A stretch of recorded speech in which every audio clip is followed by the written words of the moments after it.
जिंदाबाद जिंदाबाद ओबीसी महासभा जिंदाबाद जिंदाबाद जिंदाबाद। जब तक नीरज चंद रहेगा बाबा तेरा नाम रहेगा। ओबीसी महासभा जिंदाबाद जिंदाबाद जिंदाबाद। मध्य प्रदेश में ओबीसी आरक्षण को लेकर एक बार फिर घमासान शुरू होने की तैयारी में है, क्योंकि ग्वालियर में डॉक्टर भीमराव अंबेडकर की प्रतिमा विवाद के बीच ओबीसी आरक्षण पर भी सियासत तेज हो गई है। ऐसे में ओबीसी वर्ग की ओर से पूर्ण रूप से 27% आरक्षण दिए जाने की मांग एक बार फिर उठाई गई है, क्योंकि कांग्रेस की पूर्व कमलनाथ सरकार ने 14% से बढ़ाकर 27% आरक्षण मध्य प्रदेश में लागू किया था। लेकिन बीजेपी सरकार में कानूनी दांवपेच में 13% आरक्षण होल्ड पर है। ऐसे में अब ओबीसी महासभा ने राज्य सरकार से 13% आरक्षण अनहोल्ड करने की मांग की है और पूर्ण 27% ओबीसी आरक्षण लागू करने की प्रदेश सरकार को 28 जुलाई तक का अल्टीमेटम दिया है।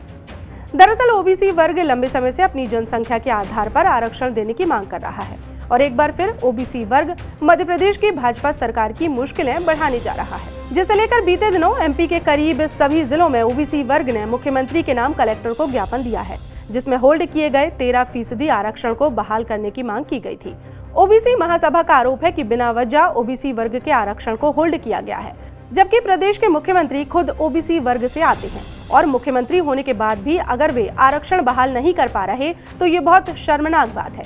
ओबीसी महासभा ने चेतावनी दी है कि बीजेपी सरकार इसे अगर जल्द लागू नहीं करती तो ओबीसी महासभा 28 जुलाई को एक बड़ा आंदोलन करेगी और भोपाल में मुख्यमंत्री आवास का घेराव करेगी। ये दुर्भाग्य है कि 25 साल से पिछड़े वर्ग के मुख्यमंत्री होने के बाद भी आज 13% छात्र जो पुलिस भर्ती में जो स्वास्थ्य है, शिक्षा है और पीएससी के अभ्यर्थी हैं, वो पूरी तरह से उससे प्रभावित हो रहे हैं। उनके 2019 से वो दरगढ़ की ठोकरें खाकर अपने हिस्से की बात कर रहे हैं, लेकिन आज दिनांक तक आज सरकार उस तरह से जो इस काम को करना था, जब माननीय उच्चतम न्यायालय और हाईकोर्ट के द्वारा लगातार इस बात को कहा जा रहा है कि कानून पर जब स्टे नहीं है तो इनको क्यों नहीं दिया जाए, उसके बावजूद भी ये सरकार अगर पिछड़ों के साथ अन्याय कर रही है, जो दुर्भाग्य बात है। दूसरी बात, इस बात को भी कहना चाहता हूँ कि बड़ा शर्मनाक बात आती है कि जो आदमी जो ओबीसी के मुख्यमंत्री होने के बावजूद भी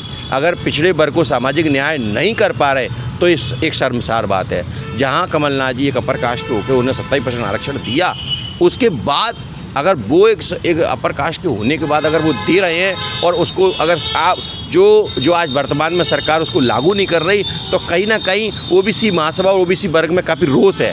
जब जिसको लेकर मध्य प्रदेश में 10 जुलाई को हमने बड़ा एक संपूर्ण मध्य प्रदेश में सभी जिलों में मुख्यालयों में प्रदेश आवेदन ज्ञापन दिया और मुख्यमंत्री के नाम से दिया कि जल्द से जल्द इस 13% को स्वतः जल्द से हटाकर और उसमें नियुक्तियाँ किया जाए ओबीसी वर्ग को, और साथ ही यदि इसको नहीं माना जाता तो 28 जुलाई को मध्य प्रदेश के मुख्यमंत्री निवास को घेरने का काम भोपाल में ओबीसी महासभा करेगा। सबसे पहले आइए जानते हैं मध्य प्रदेश में ओबीसी आरक्षण की स्थिति क्या है। 2018 में कांग्रेस की कमलनाथ सरकार के सत्ता में आने के बाद अध्यादेश के जरिए विधानसभा में पास कराकर ओबीसी आरक्षण को 14% से बढ़ाकर 27% किया गया था। लेकिन 2020 में कांग्रेस की सरकार गिराकर प्रदेश में बीजेपी की सरकार बनी। इसके बाद 2021 में यूथ फॉर इक्वलिटी नामक संस्था ने ओबीसी आरक्षण के खिलाफ हाईकोर्ट में याचिका दायर की। बाद में हाईकोर्ट में पेंडिंग इस याचिका को 2025 में खारिज कर दिया गया।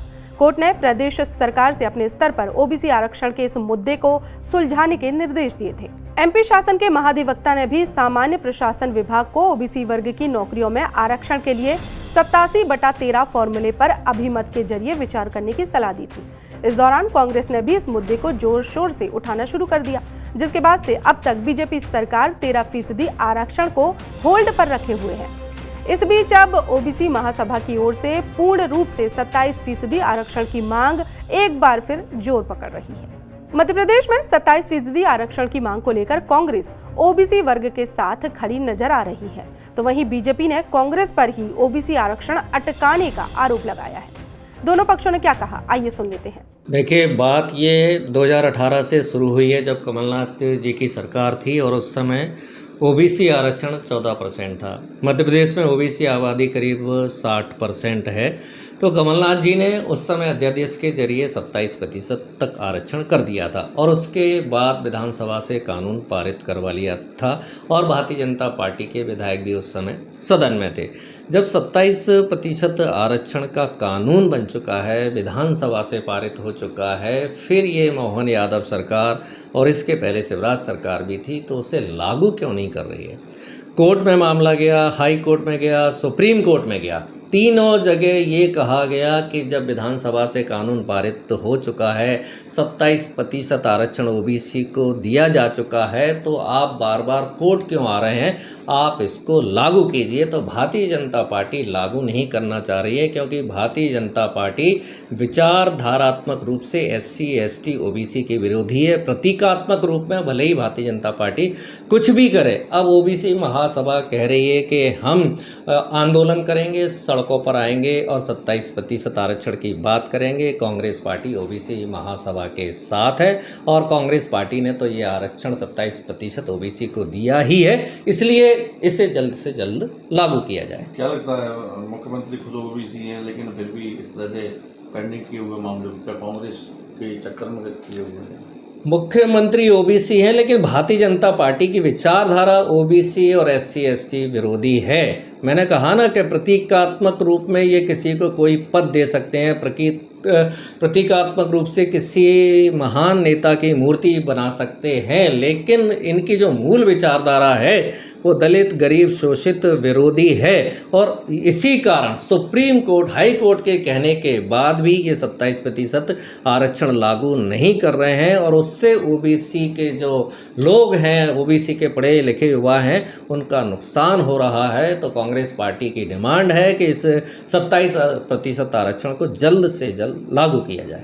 नहीं, बीजेपी सरकार कहीं नहीं अटकाई हुई है। बीजेपी में जो जिस प्रकार से 27% आरक्षण के बीजेपी ने कभी मना नहीं किया कि हम 27% आरक्षण नहीं देंगे जी। ये तो अटकाने का काम तो कांग्रेस के कमलनाथ की जब सरकार थी जी, तब उन्होंने घोषणा की और उसके बाद में फिर जब सरकार में आए तो उन्होंने खुद ही हल्फनामा दे दिया। तो ये सारा इस प्रकार का भ्रम फैलाने का काम कांग्रेस कर रही है। अब कांग्रेस के पास कुछ है नहीं, कांग्रेस 1.5 साल रही, क्यों नहीं किया उसने 27% आरक्षण की बात क्यों नहीं की। जो न्यायालय में प्रक्रिया है उसके विधि विधान से जो अधिकारीगण, आज माननीय मध्य प्रदेश के मुख्यमंत्री जी ने भी कहा है, अभी 2-3 दिन पहले ही कहा कि वो हम 27% आरक्षण देने को बिल्कुल OBC के लोगों को देंगे और उसका जो परीक्षण कराने के बाद जो जैसी स्थिति बनेगी उस स्थिति के तहत वो देना चाहते हैं कि 27% आरक्षण OBC को भी मिले, क्योंकि सारे वर्गों को, जो सामान्य वर्ग की अगर बात करें तो उनको भी 10% आरक्षण मिल गया है। तो अब उसमें कहाँ दिक्कत आ रही है, थोड़ी सी न्यायालय में मामला लटका हुआ। न्यायालय की प्रक्रिया से जैसे ही दूर जल्दी इसकी समस्या का समाधान हो जाएगा, ऐसा मेरा मानना है। बहरहाल पिछले 5 साल से OBC वर्ग 13% आरक्षण को वापस पाने की राह देख रहा है, लेकिन लंबा समय गुजरने के बाद भी उन्हें पूर्ण रूप से 27% आरक्षण नहीं मिलने पर एक बार फिर OBC महासभा पूर्ण आरक्षण के लिए सड़क पर उतरने का मन बना चुकी है और प्रदेश स्तर पर एक बड़े आंदोलन की हुंकार भर रही है।